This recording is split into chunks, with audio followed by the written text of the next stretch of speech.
మిగతా నాయకులందరూ కూడా ఇక్కడ విడుపులున్నాయి సావిత్రిబాయికి సమర్పించవలసిందిగా కోరుతున్నాను.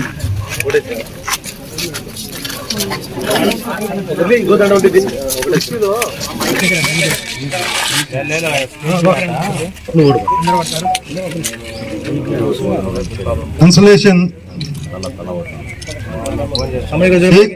Waseem Akram 9th class AP model. ఖనిజ సంపద సంవత్సరంలో 3 కాలాలు 6 ఋతువుల్లో ఉండే భూభాగం ఏదైనా ఉందంటే అది భారతదేశం.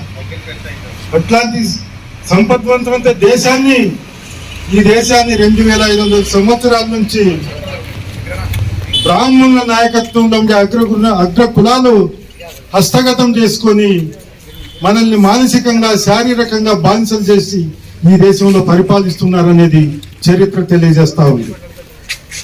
మరి ఈ దేశం యొక్క దుర్మార్గమైన కుల వ్యవస్థ నుండి అణిచివేత కొనసాగాలని సంస్కృతి నేర్పించిన ఈ దేశం, శాస్త్రానికి సాంకేతిక రంగాలకు పునాది వేసిన ఈ దేశం ఈరోజు వైద్య విధానం అనేది కూడా బౌద్ధం నుంచి వచ్చింది.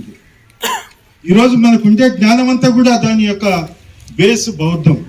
మరి అట్లాంటి బౌద్ధ ధర్మాన్ని ఈ దేశం నుంచి వెళ్ళిపోయిన తర్వాత ఈ దేశం ఒక దరిద్రమైన దేశంగా, ఒక ఆధిపత్య శక్తుల్లో మరి అణచివేతకు గురవుతున్న ఒక దేశంగా ఈరోజు మనం భారతదేశాన్ని చూస్తూ ఉన్నాం. మరి దీని నుంచి మనం బయటపడాలంటే మనుషులందరుగా ఒకటే మన మహాత్ములు ఈరోజు జ్యోతిబా కానీ, లేకుంటే సావిత్రిబాయి కానీ, పెరియార్ కానీ, నారాయణ గురు కానీ, ఈ మహాత్ములు ఉన్నారు. ఈ యొక్క కింది కులాల నుంచి వచ్చిన మహాత్ములు. ఆ మహాత్ములు ప్రపంచ శాంతిని కోరుకున్నారు, ప్రపంచ ప్రజలంతా ఒకటే అని కోరుకున్నారు. మీరు కానీ గమనిస్తే గులాంగిరి పుస్తకాన్ని మహాత్మా జ్యోతిబా అమెరికాలోని నీగ్రోలకు అంకితం చేశాడు. ఆయన సమాజం బాగుపడుతుందనే ఒక సదుద్దేశంతో ఆ రోజుల్లోనే మహిళా విద్యకి, బాలికల విద్యకి ముఖ్య పీఠిక ఉంది అనేసి గ్రహించి మనకి స్కూల్స్ స్టార్ట్ చేసి అవి ఇప్పుడు దేశవ్యాప్తంగా కూడా జ్యోతిరావు పూలే, సావిత్రిబాయి పూలే స్కూల్స్ ఉన్నాయంటే అప్పుడు వాళ్ళకు వచ్చిన ఆలోచనకి, ఒక చిన్న ఆలోచన వాళ్ళని దాన్ని సాకారం చేసుకోవడానికి ఎంత కష్టపడున్నారో మనం అది అర్థం చేసుకోవాలి. ఇప్పుడు మనకు అలాంటి పరిస్థితులు ఏమీ లేవు. మీకు కేవలం ఇంట్లో కష్ట సుఖాలు కూడా తల్లిదండ్రులు తెలియడం లేదు. వాళ్ళు కష్టపడుతున్నారు, ఫీజులు కడుతున్నారు, మీరు స్కూల్కి వెళ్తున్నారు. కానీ మీరు చదువు మీద దృష్టి పెట్టాల్సిన కంపల్సరీ. ఇప్పుడు ఏదైతే సార్ చెప్పారో నెక్స్ట్ మీరు ఏంటి, మాకు చదువుకోవాల్సిన వయసులో చదువుని సరిగా చదువుకోలేకపోయినామంటే తర్వాత మీకంటూ ఒక ఫ్యామిలీ, మీకంటూ ఒకటి ఏర్పడిన తర్వాత అయ్యో ఆ టైంలో మా తల్లిదండ్రులు ఇచ్చిన ఫ్రీడమ్ను దుర్వినియోగం చేసుకున్నాం, మేము చదువు మీద దృష్టి పెట్టలేకపోయామని ఆలోచించాల్సిన అవసరం రాకుండా ఇప్పటి నుంచే కష్టపడి, మీ తల్లిదండ్రులు ఎంతైతే కష్టపడి మిమ్మల్ని బయటికి పంపించి, బాలికలకి ఇప్పుడు అప్పటిలాగా లేదు, అందరి తల్లిదండ్రులు కూడా మగపిల్లలతో పాటు బాలికలను కూడా ప్రోత్సహిస్తున్నారు. దాన్ని మీరు అందిపుచ్చుకోవాలా, బాగా చదువుకోవాలా. రైటింగ్ స్కిల్స్ కంప్లీట్గా చదవడం ఒకటే కాదు, దాన్ని పేపర్ మీద పెట్టే విధంగా ఉండాలి. ఇంకోటి చదివిన దాన్ని అవగాహన చేసుకోవాలా. బట్టి పెట్టేసి ఎగ్జామ్ వరకే మార్క్స్ వస్తాయనేది అది ఆ చదువు ఎందుకు ఉపయోగపడదు. మేడం చెప్పినట్టు ఎక్కడైతే ఏ దేశంలో అయితే విద్యని ఎక్కడైతే చిన్న చూపు చూసి విద్యలో నాణ్యతని కోల్పోయిన ఉంటాయో ఇంకెక్కడ ఆ దేశాన్ని మనం ఇంకా ఏ విధంగా కూడా సామాజికంగా అయితే ఏ విధంగా చెడగొట్టాల్సిన అవసరం లేదు. విద్యలో క్వాలిటీ ఆఫ్ వర్క్ లేదనుకో నెక్స్ట్ మేధావులు ఎక్కడి నుంచి వస్తారు, మీ తరం నుంచే వచ్చేది.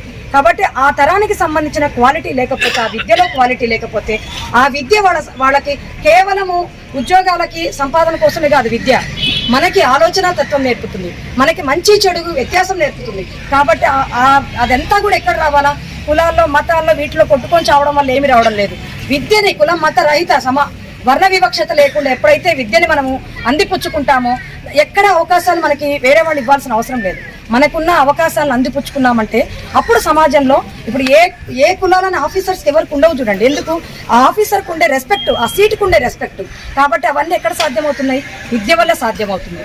మిగతా ఎంత డబ్బున్నా కూడా మన చదువుతో సమానం కాదు, ఆ హోదాతో సమానం కాదు.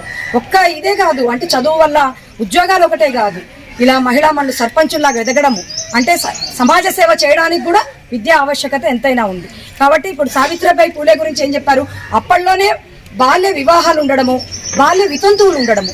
చిన్న వాళ్ళతో పెళ్లిళ్ళు చేయడం వల్ల పిల్లలకు ఒక ఏజ్ వచ్చేటప్పటికి భర్తలు చనిపోయి బాల్య వితంతువులు చిన్న వాళ్ళ విద్య కోసం ఆవిడ ఎక్కువ కృషి చేశారు. అలాంటి సమాజంలో ఆమె కృషి చేసి మహిళలకు పెద్దపీట వేశారంటే మనం ఇప్పుడున్న దాంట్లో మనకి ఎటువంటి ఆ కష్టాలు లేవు. కాబట్టి ఇప్పుడున్న అవకాశాలను అందిపుచ్చుకొని మీరందరూ కూడా భావితరాల్లో మహిళలు పురుషులనే వ్యత్యాసం లేకుండా ఇంకా ఇప్పుడు కూడా మహిళా విద్యని అభివృద్ధి చేయాలనేది అనుకోకుండా మహిళా సాధికారతకి ఇప్పుడు ప్రపంచం ముందు పెద్దపీట వేస్తుంది. కాబట్టి దాన్ని మీరు అందిపుచ్చుకునే అవకాశాలు కూడా ఇప్పుడు మెండుగా ఉన్నాయి. కాబట్టి ప్రతి అవకాశాన్ని అందిపుచ్చుకోవాలా, మీ తల్లిదండ్రుల ఆకాంక్షల్ని ఆశయాల్ని నెరవేర్చాలా. మీరు మంచి చదువులో కూడా నాణ్యత విద్యని నేర్చుకోండి. ఓన్లీ బట్టి సెక్షన్లు రాసి ఎప్పటివరకు ఎగ్జామ్ పాస్ అయ్యామో అవి దేనికి పనికిరావు. మనకి ఆలోచించే విధానాన్ని, ఆలోచించే తత్వాన్ని నేర్పించాలా. మంచి చెడులు మనం ఎంత అణగాడిపోయి ఉన్నాము, మన పిల్లలకి ఎలా చేస్తే మనం సమాజంలో అందరితో పాటు సమానత్వం వస్తుంది అనేదాన్ని విద్య నేర్పుతుంది. కాబట్టి దీనికి అప్పుడులో ఇచ్చిన వాళ్ళని ఈ రోజు మనము ఒక్కరోజే స్మరించుకోవడం కాదు, అలాంటి మహిళామణులు ఇవ్వడం వల్లనే ఈ రోజు ఇంతమంది మహిళామణులు వక్తలు చెప్తుంటే మా యొక్క గొప్ప అంటే మేము కూడా ఇక్కడ సీట్లో కూర్చున్నామంటే ఆ గొప్పతనాన్ని మాకు మా తల్లిదండ్రులు ఇచ్చారు. కాబట్టి మేము ఇప్పుడు ఈ రోజు ఆవిడని మీరు గుర్తు చేస్తుంటే మాకు కూడా ఎంత గర్వంగా ఉందంటే అలాంటి మహిళామణులు లేకపోతే ఈ రోజు ఇంతమంది మహిళా ఉద్యోగులు అనేది కానీ మహిళా ప్రజాప్రతినిధులు అనేది కానీ లేదు. కాబట్టి 19వ శతాబ్దంలోనే మహిళా విద్యకి బాల్య వివాహాలకి వ్యతిరేకంగా పోరాడామే, విద్యకు పెద్దపీట వేసి అన్ని స్కూల్స్ స్థాపించిందంటే ఇప్పుడు ఇంకా ఎక్కువ ఆపర్చునిటీ వచ్చినాయి. కాబట్టి వాటన్నిటిని అందిపుచ్చుకొని భావితరాలు విద్యను ఇంకా రాణించుకొని మంచి మంచి అవకాశాలు అందిపుచ్చుకోవాలని మనసారా కోరుకుంటూ ఈ అవకాశం ఇచ్చిన పెద్దలందరికీ కృతజ్ఞతలు తెలియజేసుకుంటూ సెలవు పెద్దలకు మరి ఇక్కడ విచ్చేసిన ఈ మన సావిత్రిబాయి పూలే గారి యొక్క జయంతి ఉత్సవానికి విచ్చేసిన అందరికీ కూడా నా నమస్కారములు. ఇప్పుడు పెద్దలందరూ కూడా మనకు మహిళా విద్య గురించి విద్య యొక్క ప్రాముఖ్యత గురించి కూడా చెప్పి ఉన్నారు. కేవలము మహిళలే కాదు, ఆ మహిళలు ఎదగాలంటే పురుషులు కూడా చాలా తోడ్పాటునిచ్చి ఎంతో ప్రోత్సహించి, అంటే ఆమె సావిత్రిబాయి పూలే గారు చదువుకోవాలంటే ఆమె యొక్క భర్త ఎంతో సహకారం చేశారు. కాబట్టి మన యొక్క తల్లిదండ్రులు మన యొక్క అంటే మీరు ఫ్యూచర్లో కూడా ఎదగాలంటే మీకు కూడా మంచి భర్తలు రావాలని, మీ యొక్క ఉన్నతి కూడా బాగా అంటే మా పురుషులు కూడా బాగా స్పందించాలని మరి కోరుతూ, మరి మేడం గారు మాకు నాగమ్మ మేడం గారు ఎంతో స్ఫూర్తి. గతంలో కూడా కర్నూలు మండలంలో పనిచేసినప్పుడు మేము మేడం దగ్గర చేశాము. ఆ విధంగా మాకు మేడం అప్పటి నుంచి కూడా స్ఫూర్తి. మేడం గారు మరి ఈ విధంగా చూడటము నాకు ఎంతో సంతోషంగా ఉంది. చాలా అంటే నాకు FS ఇచ్చినారు. ఈ విధంగా ఎంపీడీఓగా ఉంటూ మళ్ళీ మేడం గారిని చూడడం నాకు చాలా సంతోషంగా ఉంది. నేను చాలా హ్యాపీగా ఫీల్ అవుతున్నాను. కాబట్టి మన మేడం గారు చాలా మంది స్ఫూర్తిగా ఉన్నారు. అదేవిధంగా మేడం గారు కూడా స్వగ్రామంలో నుంచి మరి ఉన్నారు. కాబట్టి మనందరికీ కూడా మనం ఇక్కడ ఉన్నాము, పాములపాడు మండలంలో ఉన్నాము. కాబట్టి మేడంని స్ఫూర్తిగా తీసుకుంటూ అదేవిధంగా మహనీయుల యొక్క త్యాగాలను కూడా మనం మర్చిపోకుండా మన యొక్క వ్యక్తిగత జీవితాలలో మనం ఏదన్నా నిరాశకు పాల్పడినప్పుడు లోనైనప్పుడు మహనీయులను జ్ఞాపకం చేసుకుంటూ మనము ఉత్తేజపడుతూ మనము బాగా చదువుకోవాలని కోరుతూ, మీరు కూడా ఫ్యూచర్లో మాలాగానే మీరు కూడా ఒక ఉన్నత స్థానంలో ఉండాలని, ఇంకా మాకన్నా ఉన్నత స్థానంలో ఉండాలని, ఒక కలెక్టర్గా కూడా కావాలని కోరుతూ ఈ యొక్క అవకాశం ఇచ్చిన ప్రజలకు ధన్యవాదాలు తెలుసు.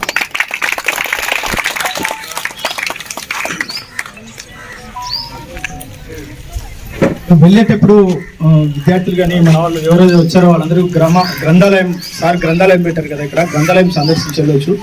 ఇప్పుడే కాదు, ఎప్పుడు కూడా గ్రంథాలయం అందుబాటులో ఉంటుంది, అది మీరు ఉపయోగించుకోండి. సారు ప్రత్యేకంగా ఈ ఊర్లో గ్రంథాలయానికి సంబంధించిన పుస్తకాలన్నీ అక్కడ పెట్టారు. ఏ బుక్ అయినా మీకు దొరుకుతుంది, అది మీరు చదవచ్చు. తర్వాత అందరూ ఒక్కొక్కరు ఒక నిమిషంలో లేకపోతే అలాగా తొందరగా ముగించడానికి ప్రయత్నం చేస్తారని కోరుకుంటూ, ఇప్పుడు మన గ్రామానికి సంబంధించినటువంటి గ్రామ పెద్దలు చౌడయ్య గారు ఎల్లయ్య ఇద్దరు మాట్లాడిన తర్వాత మన బీసీ నాయకులు ఉన్నారు. మన మాజీ సర్పంచ్ ఎల్లయ్యన్న, తర్వాత ఎంపీటీసీగా ఉన్న మన చౌడయ్యన్న, ఆ తర్వాత అందరూ మిగతా వాళ్ళందరూ అన్ని ప్రజా సంఘాలకు సంబంధించినటువంటి అందరికీ ప్రత్యేక కృతజ్ఞతలు చెప్పుకోవడానికి ఇది ఒక వేదికగా ఉపయోగించి